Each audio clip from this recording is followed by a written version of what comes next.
Morjesta.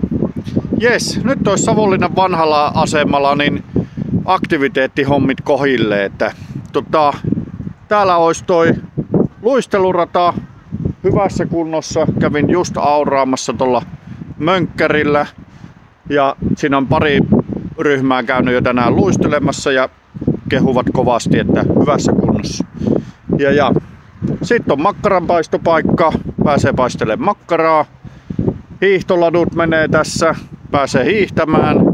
Välinevuokraus meillä on, ei tarvi omia hiihtovälineitä tai luistimia.